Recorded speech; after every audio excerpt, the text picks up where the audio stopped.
Blog Talk Radio.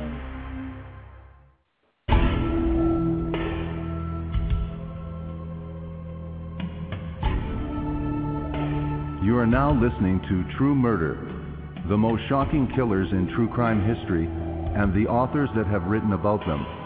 Gacy, Bundy, Dahmer, The Night Stalker, BTK. Every week, another fascinating author talking about the most shocking and infamous killers in true crime history.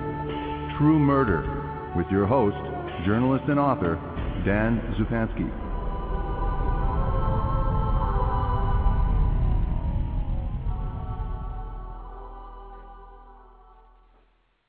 Good evening, this is your host, Dan Zupansky, for the program True Murder, the most shocking killers in true crime history, and the authors that have written about them. Ted Bundy was one of the most infamous, flamboyant American serial killers on record, and his story is a complex mix of psychopathology, criminal investigation, and the U.S. legal system. This in-depth coverage of Bundy's life and his killing spree that totaled dozens of victims is drawn from legal transcripts, correspondence, and interviews with detectives and prosecutors. Using these sources, new information on several murders is unveiled. The biography follows Bundy from his broken family background to his execution in the electric chair, The Bundy Murders, with my special guest, author Kevin Sullivan. Welcome to the program, and thank you for agreeing to this interview, Kevin Sullivan. Well, Dan, thank you so much for having me on. Thank you. Yes. Thank you very much. This is a fascinating book that you have, and about again, like we said, one of the most infamous serial killers of all time, notwithstanding. Now, the question I almost all ask exclusively of authors, because I'm very curious, and I'm sure my audience is too, what made you decide to write another book about Ted Bundy, like I said, one of the most infamous serial killers of all time? Well, the interesting thing here is how I got involved with this. I never had any intention of writing a book about Bundy. I started the Bundy book after finishing up another true crime book, but I have a friend here in Louisville, and his name is James Massey. He's retired now, but he spent 20 years in probation and parole here in Kentucky.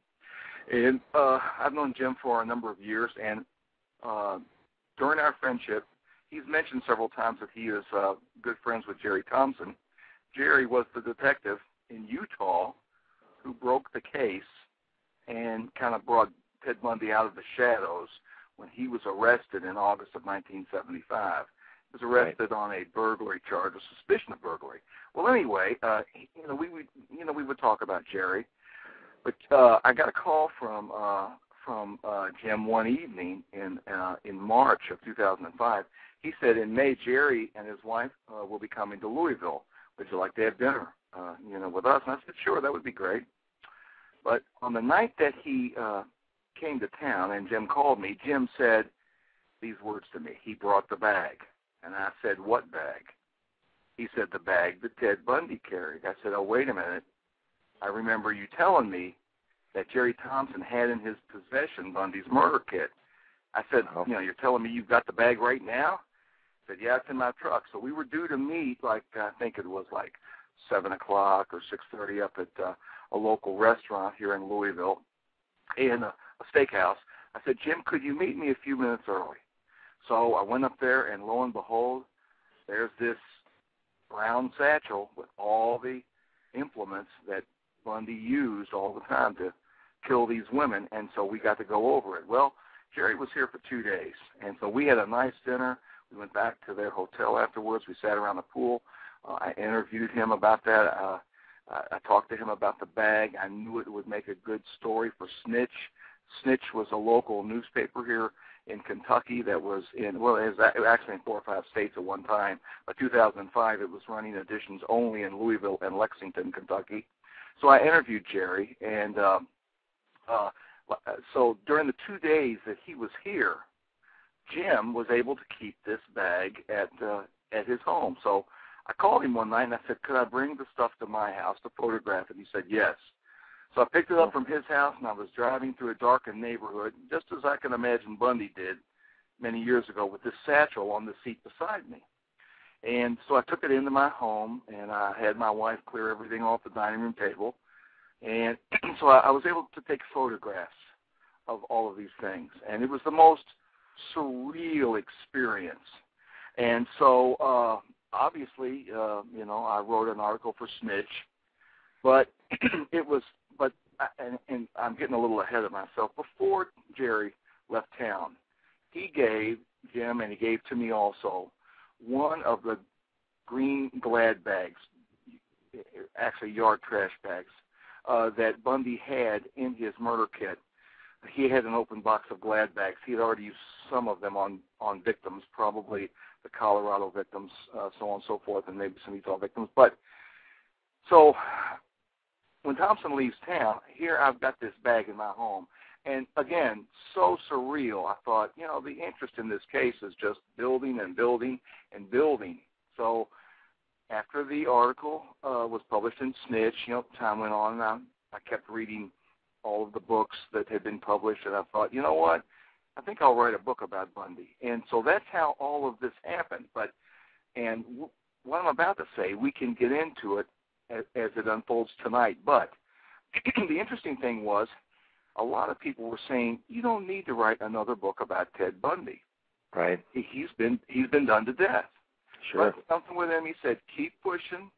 Let's just see what's here. I already knew that I had a pretty good knack for tracking people down, and also, getting them to talk, and I was able to obtain research, and I was always really good at this sort of thing. So I said, that's what I'm going to do. Well, halfway through the book, I began discovering things that no other writers had found out about some of these murders. Some of these detectives were talking about things that would have been too sensitive at the time to release to anybody seeking this kind of delicate information. Also, many of the books that were published about Bundy were published by people who knew him, and they were published early. Most of them, like The Killer Next Door, Stephen Michaud and Hugh Ainsworth, The Only Living Witness. Those were all in the early 1980s, the very early 1980s. And so some of the books that aren't, I don't think, as important Bundy books, by some of the later, like The Attorneys. I mean, they're good books, but there's been some that have been published, like from the psychologists and stuff that have dealt with him on death row when he was wheeling and dealing and stuff like that, and those I don't think are considered too much of full biographies, but dealing with Bundy at that period in his life and his psychological. But the major biographies of Bundy are pretty much early on. The only other folks who have written about Bundy that didn't know him were David Wynn and Stephen Merrill. I hope I have that right. It's been a while since I looked. But they wrote Ted Bundy, The Killer Next Door, and they were also very early. So outside of Wynn and Merrill, I'm the only person that ever wrote a book about Bundy who didn't know him. Either. So you think that? Sorry for interrupting. Oh, no. So you think there is some problems with Ann Rule knowing Bundy so intimately? I mean, most people know Bundy from. Well, a lot of people know Bundy from The Stranger Beside Me. And so obviously, and they know her relationship that she had with him. Maybe we can talk about that a little bit later, but you do think because she knew Ted Bundy, that made for less objectivity in her journalism? No, I see. It's funny. People that knew Bundy, everybody's got a little bit different slant. Ann told her book from the position of what she knew, and I think she did a fine job in doing it. People criticize her a lot for that book. Her book is not one of my favorites on Bundy, but let's put it this way, I'd never get rid of mine. So I think she did a great job with it, and that's from her vantage point. If you take a guy like Larson, who used to interview Bundy when he was with the Republican Party in Washington State, what's his name, for Richard Larson. He worked for, I think, the Seattle Times. He had a really interesting relationship with Bundy. And of course, once this came out, even though he felt like Bundy was guilty, he played friend to Bundy to get information from him. So he has a slant. And, of course, the excellent book, The Only Living Witness and Confessions of a Killer, Stephen Michaud and Hugh Ainsworth had a very interesting a relationship with Bundy. They set out to, quote, prove he was guilty. That's what they said. I mean, that's why Ted hired them. Of course, they knew Bundy was guilty, but in the process of all of this coming out, they produced a couple good books. Now, Bundy confessed murders to them in the third person, so that was very good. Right. All of these books are really great books. Now, Wynn and Merrill were just a couple good reporters, and they didn't know Bundy, but they did a good job with their books. So really, Wynn and Merrill and myself, we're the two books that didn't know Ted. But what I found interesting, some of the stuff that was coming out when I did my research, for instance, Lynette Culver out of Idaho, there's not a lot mentioned about that girl in most of the books. But I did a tremendous amount of research, and I went back to the confessions of Bundy that he made to the Idaho investigators, and so I was able to bring up new information there that's never before been in print. So all of these books have their really interesting takes on. My aim with my book, every writer has a voice, and I knew that I could do good research and produce a good book. What I didn't know when I began was that I would turn up so many new things about the case, 3 or 4 of the murders, brand new information on them, and a lot of new things in a general sense about the case. And I believe I do a really good job of painting Bundy's decline, so to speak, from the really suave and articulate killer in Washington State of 1974 to the very sometimes grimy and inarticulate and really mentally declining individual that he was in Florida. There was such a vast difference between the Bundy of Washington State and the Bundy of Florida. It was the gradual meltdown from what he was there to what he became in Florida. And if you look at the two people, if you look at the Chi Omega murders in Florida, and you're the detectives on the scene, even if you would have had a hint of Bundy and his murders in the Northwest, you'd have never put them together because the MOs were completely different, yet Bundy was the killer. Anyway. Right. Okay, well, let's go back to what you learned about Ted Bundy. A lot of people, there are some common facts about Ted Bundy. I don't know if you found anything to dispute the main ones, that he was raised by his grandparents, and they told him that his mother was actually his sister, and he found out much later on that was untrue. Right.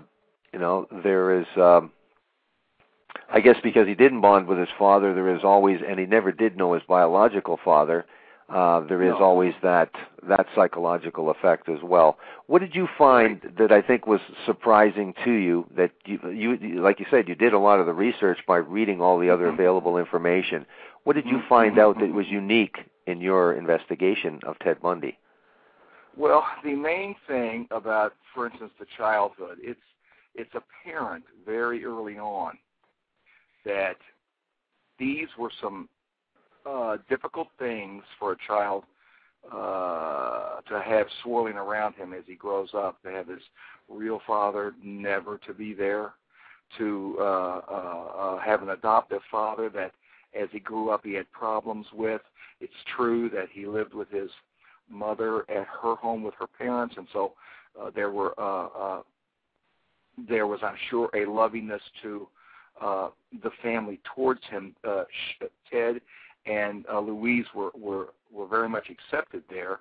There's talk of problems with the grandfather, and some of it may be rumor, some may not be rumor, but you're right. He for a while he thought his mother was his sister, only later to find out that was his mother.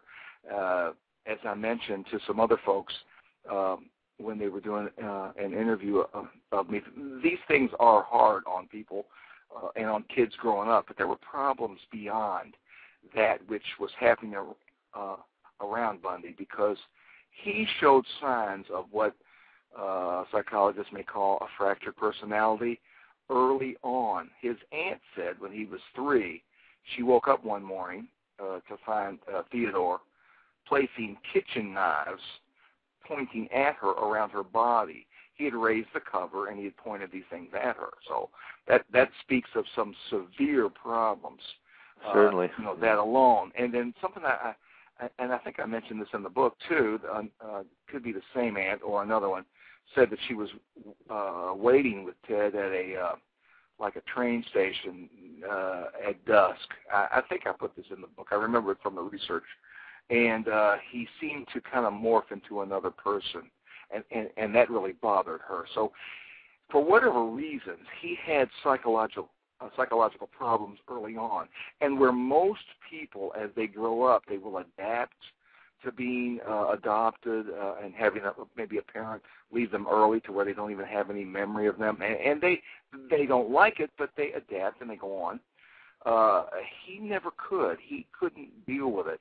He had a real sore spot. And, in fact, when one thing I came across, and I cannot even say for sure whether this is mentioned. It may be mentioned in another book, but because I got so many things from the official record, I know that when Bundy was arrested in Utah and they were doing psychological evaluations of him, and then the court was also doing evaluations of him.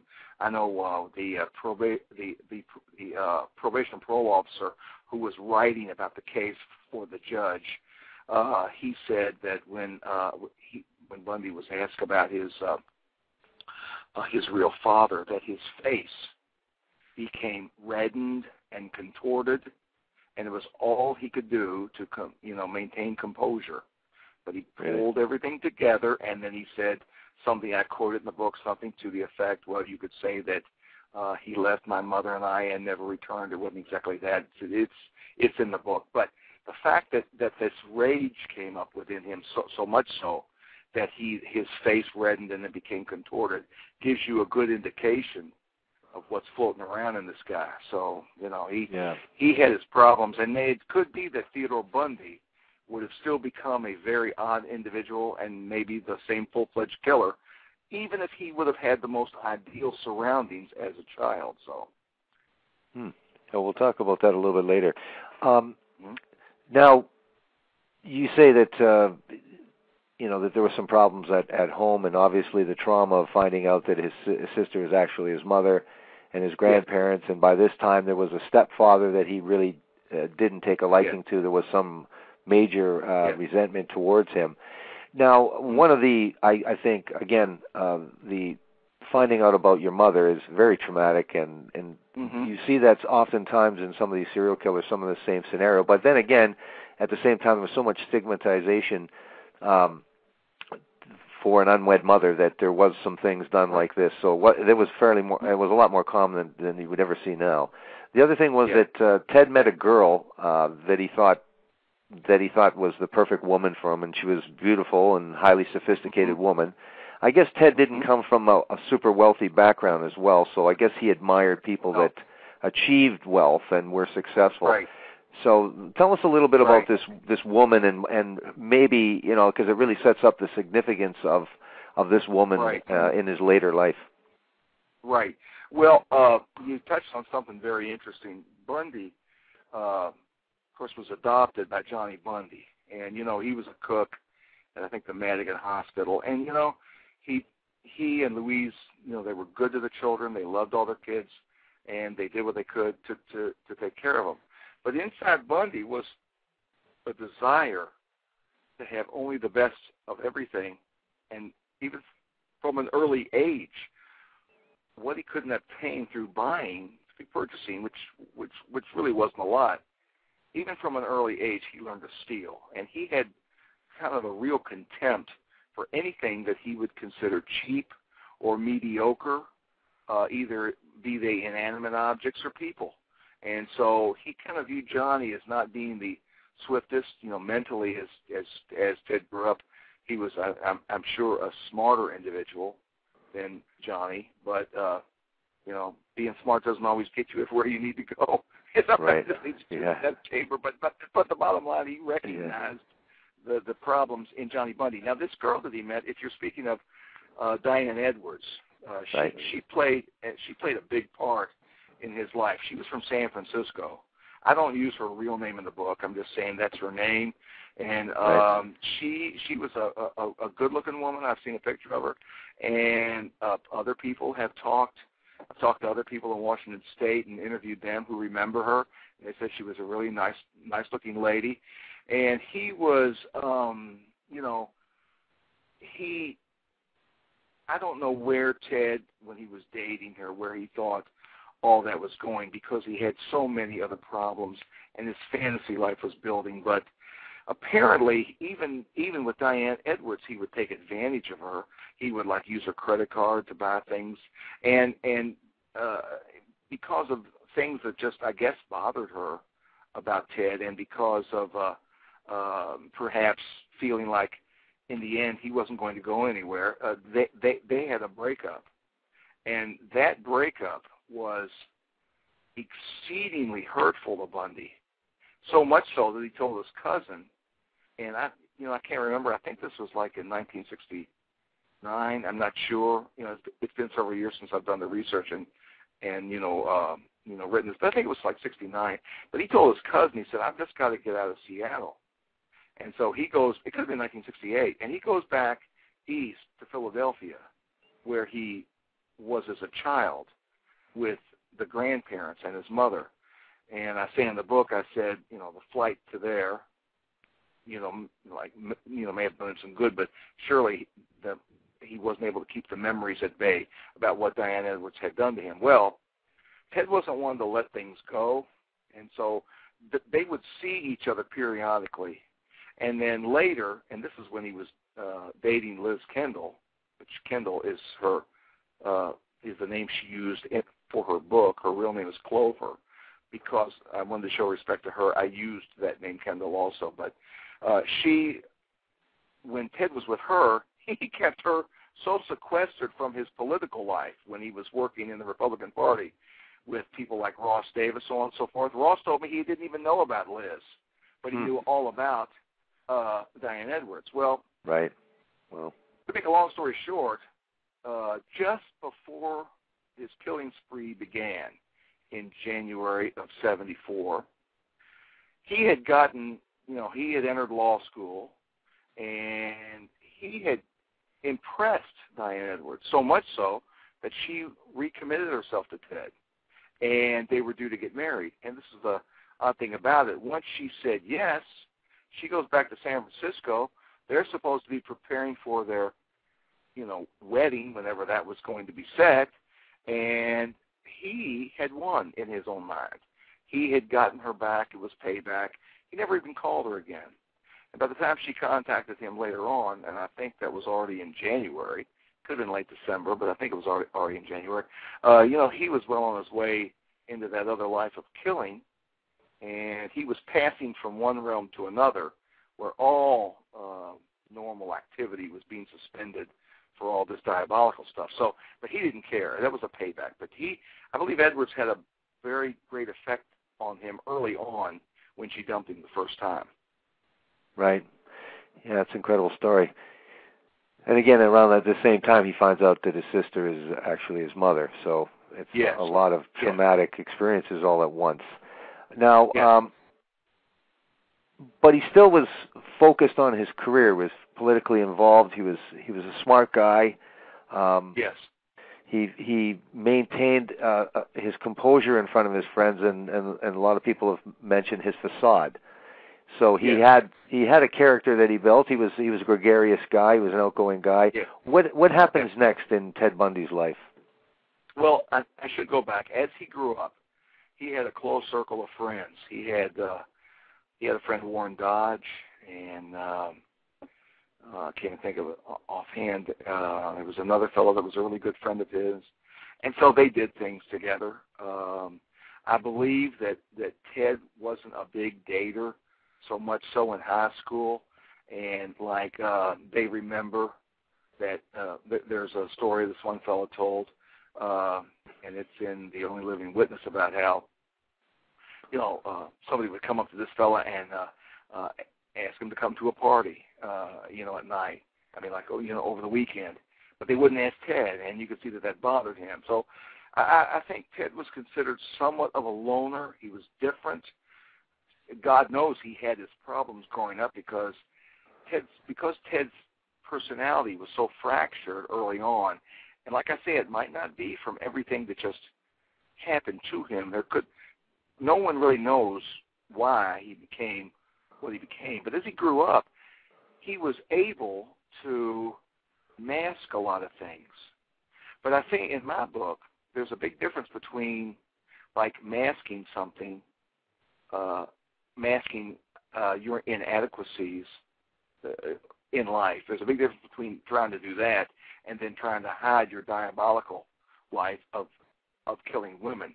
So as he grew up, he didn't know exactly, I'm sure, what to do with all of this.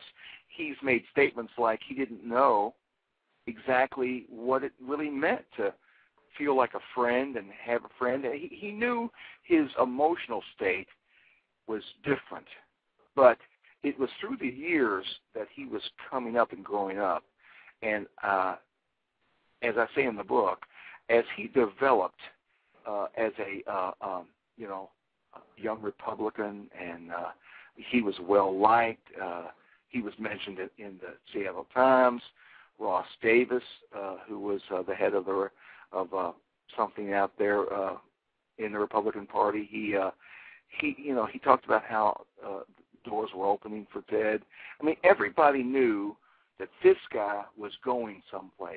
I mean, he had on the outside, he had the look of great success. But this is something that the reader, I tell the reader to keep in mind, that at the same time that the world was seeing all this, Ted Bundy was becoming prolific in his fantasy world, having to do with violence and murder with women. But all of that was inside.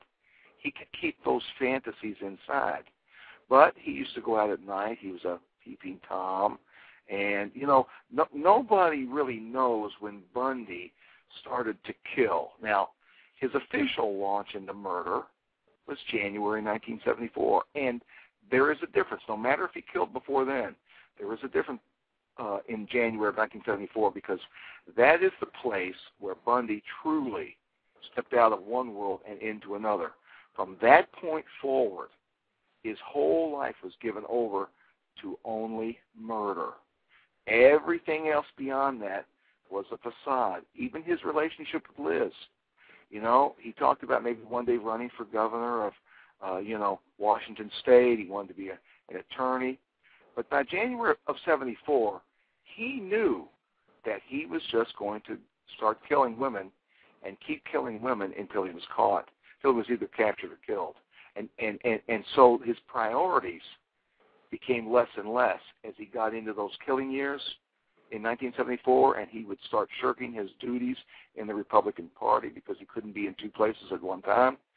But now there are reasons to believe that he may very well have killed in 1973.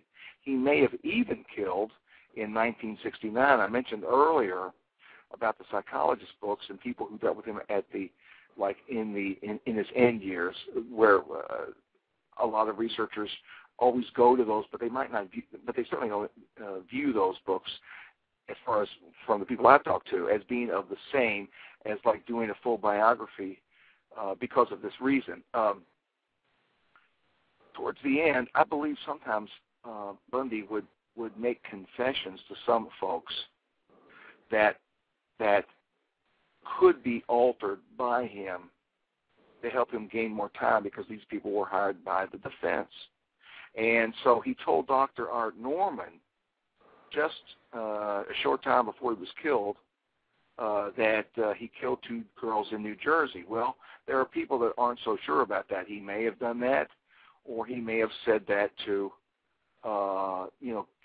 give himself more time when he felt like he was running out of time with all of the real cases. It was like grasping straws at the end. So I don't know. I've got all of those books, by the way. They're very good, and like Ann Rule's book, I wouldn't be without them. They're in my collection, and they'll stay there because they're all great books. And but some of these things where he speaks of earlier murders, they may or may not be. We just can't prove it. Even my book opens up with the killing, the abduction and murder of Anne Marie Burr.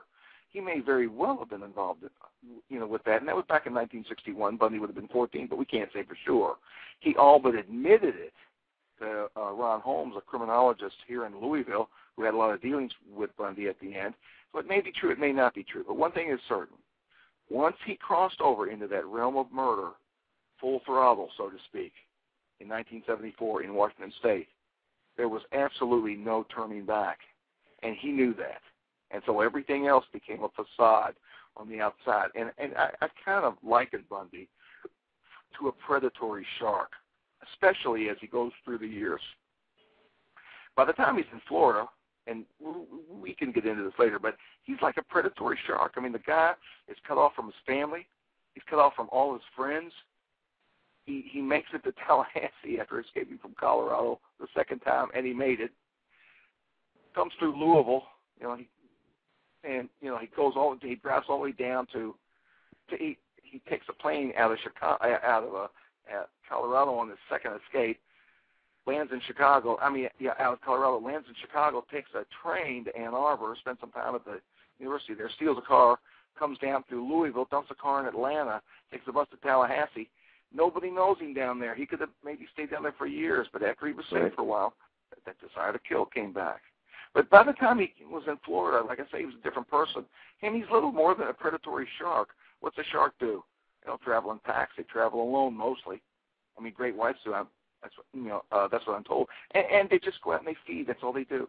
This is what Bundy was doing with the murder. He just had to feed. He was cut off from all his friends, everything. So anyway, but very. Well, isn't that I mean, I've seen that before, where in less so with, say, Jeffrey Dahmer, but a lot of these guys, as they descended to madness, like you say, he's isolated anyway. He's got nothing to lose, and so he descends more into madness, and the fantasy, his murderous fantasy life takes over more. Isn't it sort of a symptom of what happens with these guys? They got nothing to lose. 20 murders, 15, 20, 25. They're on the run. Yes. See, a sensible person, of course, killers aren't sensible. No. But a sensible person might say, well, look, I've made it to Tallahassee. Maybe I can lie low. Sure. Build a life for myself. But no, the whole reason, that everything that's driving him is murder. Sure. And I'll tell you another thing about Bundy. If you think about it, and I did this during the research period and the writing of the book, it's astounding the things that Bundy would do to abduct a person. And I thought to myself, if I was going to abduct somebody, I wouldn't do it in front of hundreds of people or thousands of people. I would get somebody off by himself, but Bundy didn't think that way. This is why he became so confident in his killing spree in Washington State that he did the double daylight abduction of 2 women from Lake Sam in July of that year, 1974. And just think of that. He got one in the morning, took her to an isolated place. Some people think that he killed her, but he said later, he admitted to William Hagmeyer that he kept her alive, and that when he went back, and of course that was Janice Ott, and he got Denise Naslund that afternoon and took her back, and then apparently killed one in front of the other. Then, of course, the other knows what's coming. It was all to create the utmost psychological terror in the one witnessing it. And so, but see, that was an odd thing. He exposed himself. Now, that was a mistake, because not only did he expose himself, but he used his real first name as Ted, and it was overheard by other people. And one lady who went to his car that day, and I have a picture in my book of his car sitting there under a tree, that someone had taken of not meaning to take of his car, but take of some police having to deal with some people near the parking lot. And the police had told people at Lake Sam, please send in your photographs. We might be able to obtain a picture of this guy. Anyway, they did. So everybody's confident. All the investigators are confident that's his car. And the lady that went with Bundy one day to his car to unload the sailboat, that story, and she said, well, there's no sailboat on your car. He said, there's no trailer or sailboat. He said, well, it's at my parents' house up in, Issaquah. She said, I'm sorry, well, I'm got to meet my husband here. I can't go. He said, oh, that's okay. But she later identified his car as being at that spot. So he made some mistakes at Lake Sam, but even so, it didn't catch up with him till much later on. And so anyway, so that was an odd thing. Then, of course, when he went to Utah in, September of 1974, he had enrolled. He had gone a year in Tacoma at the I guess it was the Puget Sound Law School. It was a new law school at the time. He wasn't happy there, and he needed a new killing ground, so he left Liz there and he went to Utah. Well, for the first semester, he only attended class 3 times that first semester. Really? He spent the rest of the time killing women. He killed at least 4, and one of the women, and of course, he didn't have the supreme advantage of Washington State by knowing all the rural territory around, like sure. Seattle and all that stuff. Okay, so he had to learn that. He had been to Utah a number of times with Liz to see her parents, and as I say in the book, he would scan that with a predatory eye. And of course, Liz would not know anything about that, but he had to learn that territory. So he was an endless troller. So he learned the territory. But in the period between when he got back, I think on September 18th or 20th, he had moved. He had done the initial move in his Volkswagen on September 2nd, 1974, which was Memorial Day that year. Picked up a hitchhiker in Idaho, murdered her. That's another story that I brought to light that's been kind of hidden in, kind of some type of mystery, but I got the official record on it. I got what Bundy said about it, and I was able to clear some things up with that. And so he came to Utah, and then he had to go back to Washington State, and he drove back again with his brother Glenn in a truck, moved some stuff. Glenn flew back to Seattle after he helped him with the move of the heavy stuff. And somewhere around September 18th or September 20th, Bundy was back in Utah to stay in Salt Lake City. So between that time and November 8th, when he kidnapped Debbie Kent from the Viewmont High School in Bountiful, he killed 4 people that they know of. And the night that he got Debbie Kent, of course, and I'm sure that you're familiar with this story, he had attempted to get Carol DeRanch to abduct her from a mall in Murray, Utah. And, of course, he got her in the car, drove through a neighborhood, and stopped the vehicle at the McMillan School, and he attacked her. Well, she fought Bundy really, really hard.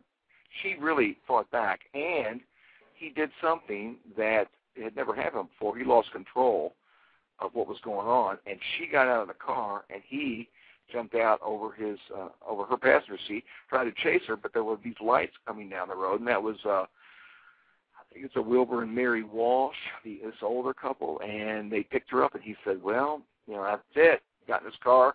He was in that altered state of his.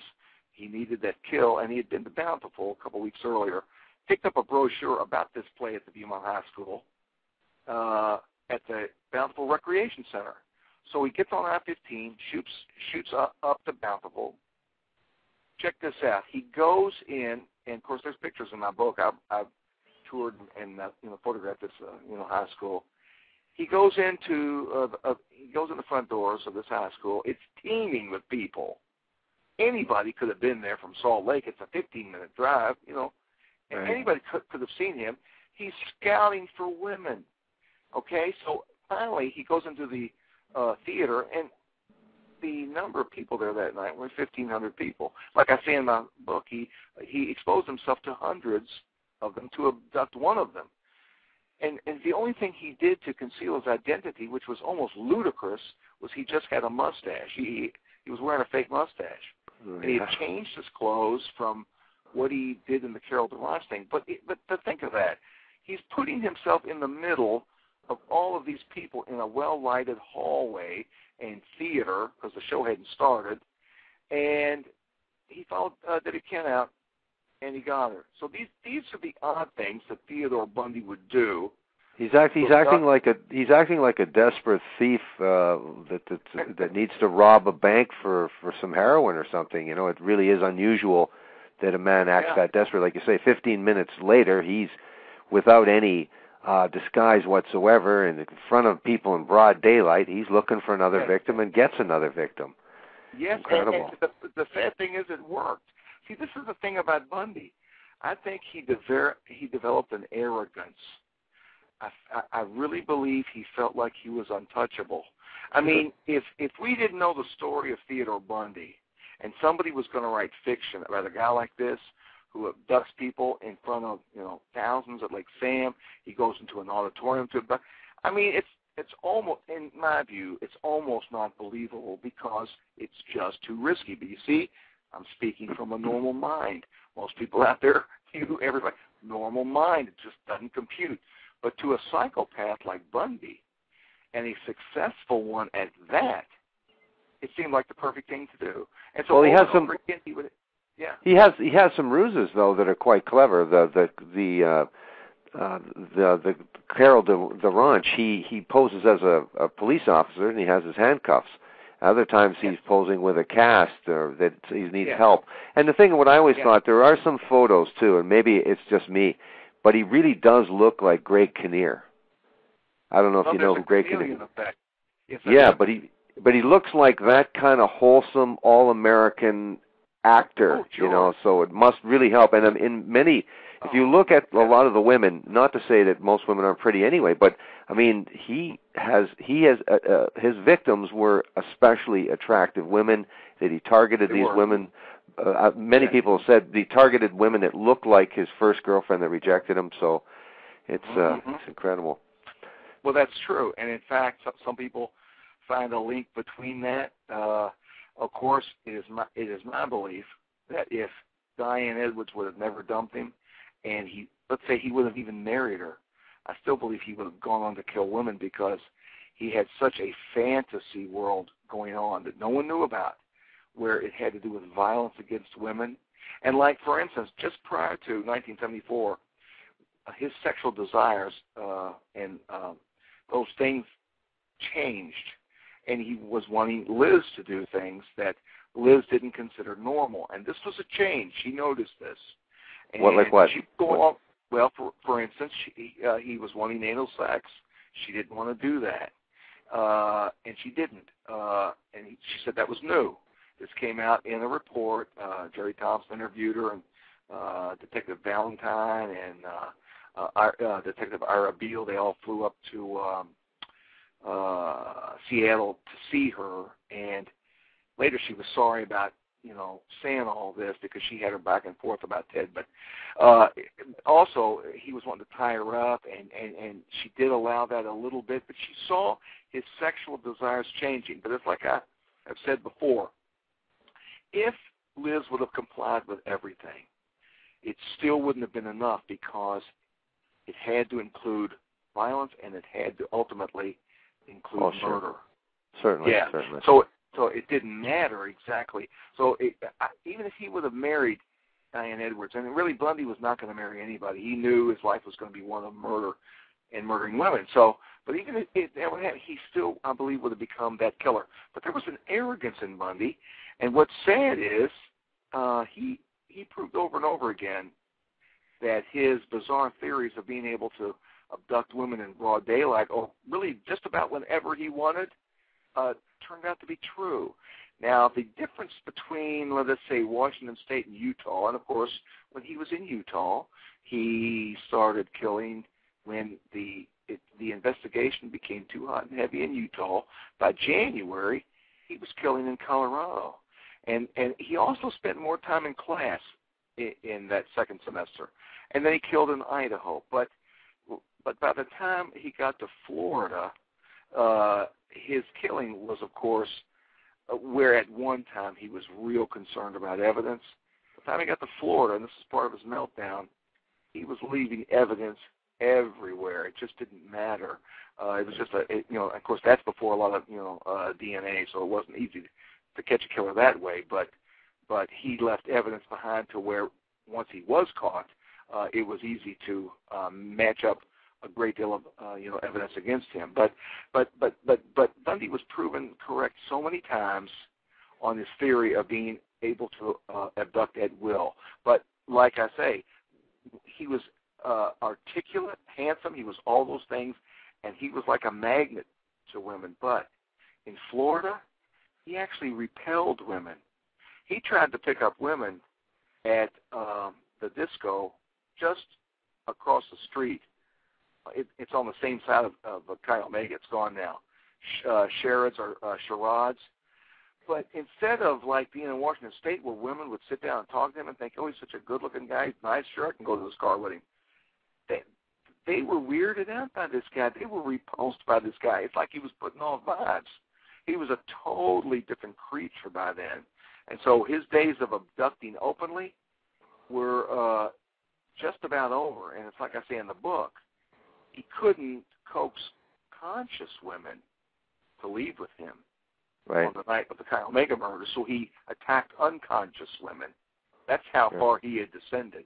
He was a very strange character.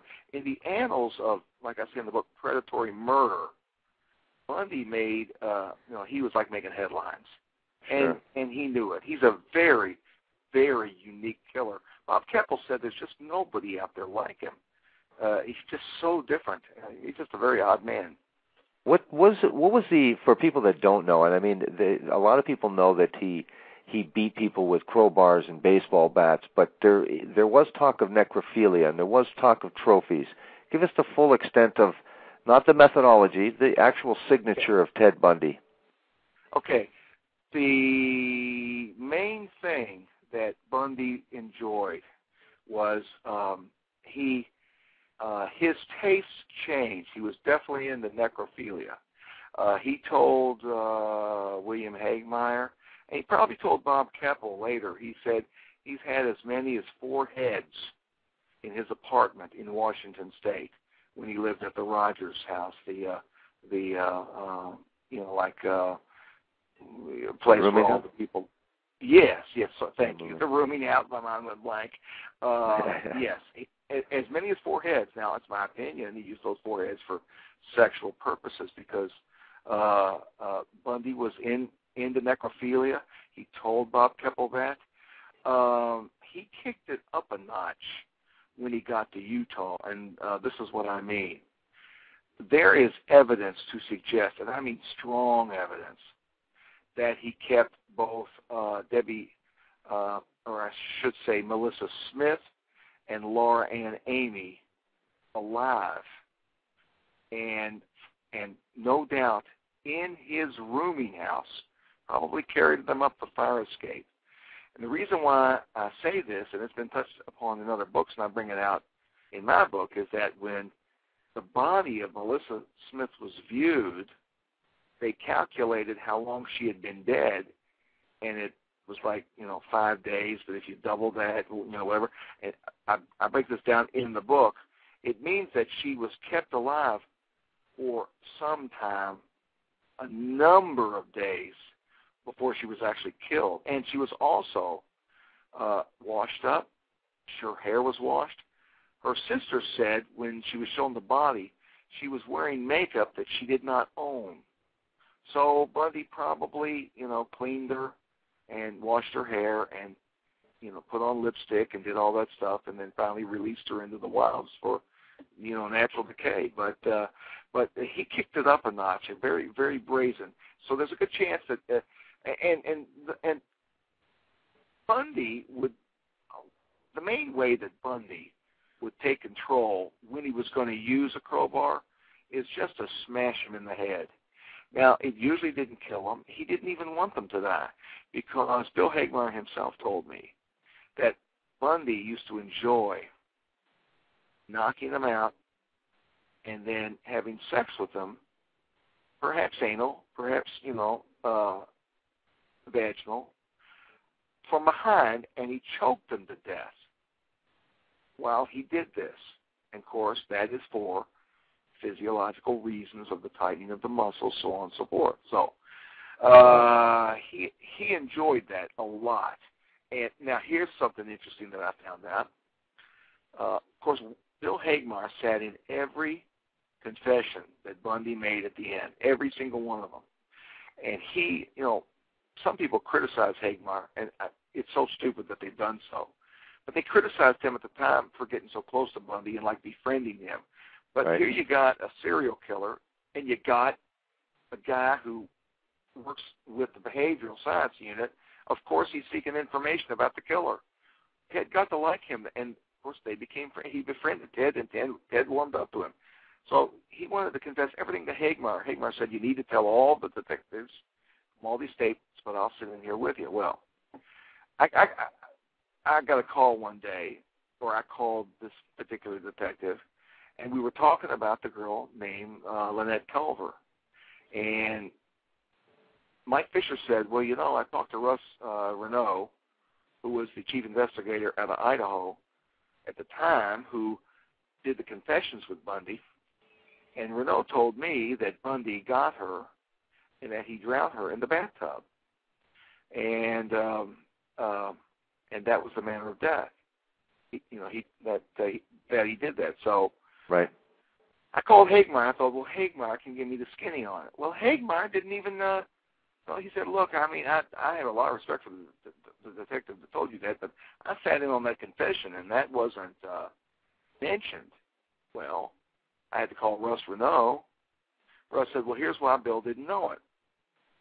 Oh, and it was at that time Bill said, because you know Ted's preferred method of the murder was to choke from behind while he's having intercourse with him, you know. And I said, sure, I know that.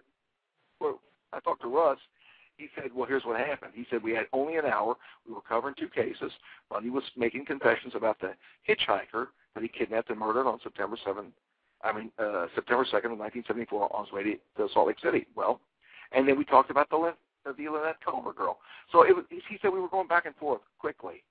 Bundy had mentioned that he had put the girl in, that the manner of death was drowning, and that he had put the girl in, or her body in, to a river after he left the Holiday Inn. But he never said he drowned her in the tub. So as Renault was leaving the prison, he said to Randy Everett, he said, Randy, Bundy never told us really what he did or how he did it. I want you to go back in the prison and see if you can get a meeting with him. So Everett did. When Everett was taken into a room and he waited on Bundy about 20 minutes, and he brought Ted in. Ted sat down. He asked him the questions. He said, like you didn't make it clear, how did you kill this girl? He said, well, I drowned her in the bathtub. I took the body, put her in the car, the trunk, and I dumped her in the, I think it was the Snake River. I'm not sure. I'd have to go back. I don't even know if I named the river in the book. Maybe I do. Anyway, but so anyway, so Hagmar told me, he said, well, if you can find out about this, because that was never said in my presence, I would like to know it. Now, Bill Hagmar is an expert. He knows everything about this guy. Here I'm finding something out that even he didn't know. So I contacted him and said, yes, well, this is said. He said, well, Randy, had to go back to the prison. He said, well, I can't confirm that. I said, Bill, I understand because you weren't part of it. Everett wasn't, when Everett went back and met Bundy, Hagmar wasn't there. He was already gone. Bundy's attorney wasn't there. It was just between Randy Everett and Bundy. So see, that's another thing I brought to light. Plus, I got all the case file information on this girl. I found out numerous things about what was going on in the city there. During the time, it was, May 6th, but they were having snow showers both nights that he was there, which would make hunting for Bundy very difficult. Women were scurrying to their cars. Bundy talked about going into a high-rise of the college and being confronted by a male in a woman's dormitory. He was almost detained there, but he was just told to leave. So I bring out a lot about this Culver girl, where she lived in relation to the school where Bundy got her, the distance between the Holiday Inn where he took her. So where most books, as I say, will have, maybe several sentences on the Lynette Culver kidnapping and murder, I have about 4 pages in my book. It's pretty detailed information. And, of course, that's a first. And so I also have new information about the Julie Cunningham murder that Mike Fisher told me, and a confession, something that Mike Fisher told me about what Bundy confessed to him about killing Karen Campbell, which also has not been in print before. So I was able to get a lot of new information about 3 or 4 of the murders and a lot of new information about the case in general. So it was a real eye-opener doing the book. And like I say, I had no idea when I started it where it was going to go. I just knew I wanted to do the book. And about halfway through, I thought, man, I have really got something really, really important on my hands here. And I'm so surprised myself because this is not a new case, as we all know. So anyway, it has been a real experience. And, I was glad to kind of shut the door on Bundy after I was done with the book. But you know what? I still answer a lot of questions at a site on Executed Today, where they interviewed me in January 24th of 2009 on the anniversary of Bundy's execution, the 20th anniversary, and I've been answering questions there about the case ever since then. And so people are very interested in that case. And I think the reason for that despite all the new stuff I found out, there's so much about this guy that we still don't know. There's unanswered questions about certain murders, how many murders. I think he probably killed upwards of 40, maybe not that many. He may have killed more young girls. Lynette Culver was 12 years old, and he feigned ignorance as to her age. He didn't mind being known as a killer of women, but he hated the fact that people would judge him by killing young girls. And his last murder was of Kimberly Leach in Florida, and she was 12. And that's something he couldn't even hardly talk about, except he admitted to. So, but he probably killed upwards of maybe 36, 40 people. I mean, it's just no way of knowing. I would say 36 would probably be a really good estimate. Let me ask you a question that's I've wanted to ask since the beginning of the show. When you talked about, it was very interesting when you talked about how you got involved in this case, and you talked about a guy named Jim Yancey, I'm not quite sure, and Jerry Thompson. James Massey. Massey? Yeah, James Massey out of Louisville, and Jerry Thompson. Right. Now, Jerry Thompson, you were saying that he got a hold of you, and between these two guys, you had a meeting, and you saw Ted Bundy's murder kit, the black bag. Now, why on earth did Jerry Thompson have it? Why did he want to show it to you? How did that all go down? We've got about 3 minutes left, but tell us how you came to be and what was in that murder kit as well. Okay, it wasn't anything to do with me. Jim had always expressed a desire to see it. When Bundy was transferred, he had a 15-year prison sentence to serve out for the attempted abduction of Carol Ranch. He was transferred to Colorado, had 2 escapes, went to Florida, killed. Once he was executed, that was just property in the Utah sheriff's office, and so Jerry Thompson took possession of it as teaching tools for seminars. Well, Jim Massey had always wanted to see the bag and its contents, what was in there, and I've got pictures of this in the book. I got pictures from the 1975 arrest of all this stuff laid out, and I took pictures and of all the stuff at my home. But so he brought it to Louisville to really show Jim. But when Jim asked me to have dinner, here I learned about all this stuff. Jim didn't know the bag was coming to Louisville. He just knew Jerry and his wife were coming to Louisville. Wow. So anyway, so I thought, God, that is weird. I said, I'd love to see that stuff just because it's so odd. It's like somebody saying Jack the Ripper stuff is here. Let's go look at it.